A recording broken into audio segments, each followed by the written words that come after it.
Looking at the second day of running at Bahrain International Circuit, it is easy to conclude that Ferrari were simply in the right place at the right time. Charles Leclerc topped the times while key rivals hit trouble.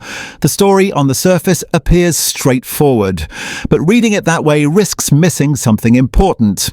Because while others were busy repairing cars, Ferrari demonstrated something far more valuable: operational readiness. The car ran to schedule, the program unfolded as intended, and the laps kept coming. There were no panicked changes of direction. That usually only happens when a team has a baseline it already trusts. The speed then becomes a consequence, not the objective. Even if Mercedes and Red Bull enjoy cleaner days later in the test, they will still be chasing work Ferrari have already banked.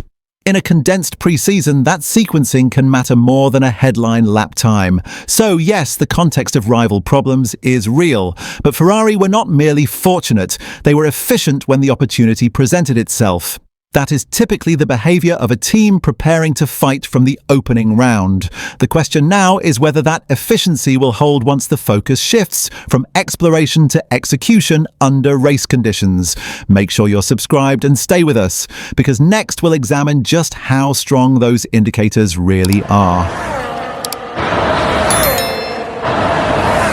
What made Ferrari's day stand out was not only the 1 minute 34.273 seconds that kept Leclerc at the top of the board from the heat of the morning through to the cooler floodlit conditions at night. It was the manner in which the time was set and then absorbed into a wider program.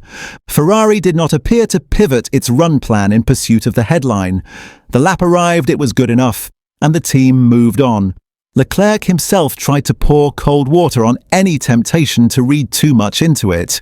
He described the feeling in the car as okay, hardly the language of a driver convinced he has a dominant package underneath him. More revealing was where he placed the emphasis. Completing the program without problems, he said, is always positive, but in testing, the lap time is not that important, and the focus must remain on the team's own work. That is a disciplined position, and it aligns with what we could see trackside. Ferrari circulated heavily. Depending on which timing source you prefer, Leclerc was in the region of 140 laps across the day, comfortably clearing the century mark and giving the engineers a deep well of information across compounds and fuel levels. There were longer sequences that looked far closer to race preparation than to exhibition. Contrast that with the picture elsewhere and the context sharpens. Mercedes began the day already conscious that it needed mileage after earlier interruptions in the week. Instead, it found itself forced into a power unit change after Andrea Kimi Antonelli completed only 3 laps.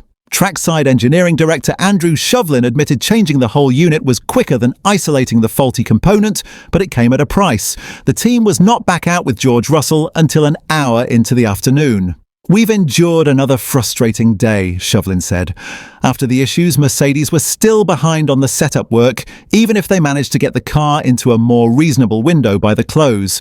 That is not fatal in February, but it is undeniably time that cannot be reclaimed. Red Bull's disruption was different in character, but similar in effect. A hydraulic leak meant Isaac Hadjar managed only an installation lap in the morning. The recovery in the afternoon was strong, with close to 90 laps added and the familiar insistence afterwards that the program remained intact. Yet a compressed schedule forces compromises. Runs you would prefer to space out become stacked. Questions you hope to answer methodically must be prioritized. Against that backdrop, Ferrari's calm accumulation of laps looks increasingly significant. Every cycle through a run plan, every check of correlation between simulation and circuit, every confirmation of temperature behavior is knowledge stored for later. Others may yet match it, but they will do so having started later. None of that means Ferrari are comfortably ahead. McLaren, for instance, produced perhaps the most quietly impressive body of work of anyone. Lando Norris ended the day just over half a second, down on a harder compound, and, more strikingly, racked up a huge 149 laps. Across C1, C2 and beyond, the McLaren looked repeatable, stable and free of drama. If Ferrari's strength was efficiency, McLaren's was consistency. But the difference is that Ferrari paired that operational fluency with the outright benchmark time. There were other storylines woven through the day. Aston Martin finally enjoyed something approaching volume, with Fernando Alonso reaching 98 laps.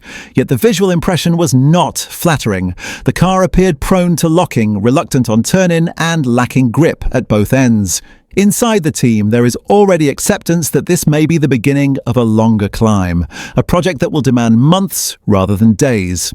Audi continue to push an aggressive interpretation of how to extract energy from the new regulations, its drivers attacking the downshifts with a violence that often left the rear axle looking nervous.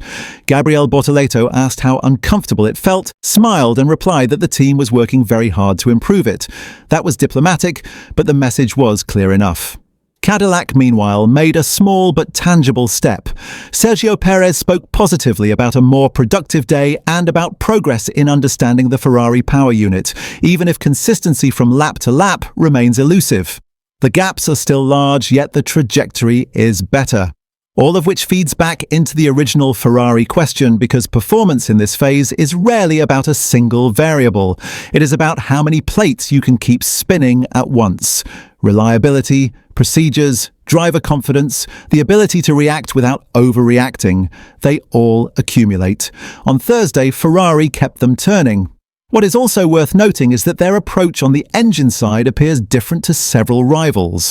While others have leaned heavily into aggressive first-gear downshifts to maximize harvesting, Ferrari and its customers seem less inclined, perhaps constrained by ratios or by design choices around stability. If that is costing them peak recharge, they may be compensating elsewhere, or they may simply have judged that the trade-off is not yet worth it. Either way, it is a reminder that the red car's headline lap was not produced by chasing every fashionable trick.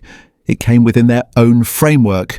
Leclerc handing the cockpit to Lewis Hamilton for the following day adds another layer: continuity of program, transfer of feedback, validation across two experienced drivers.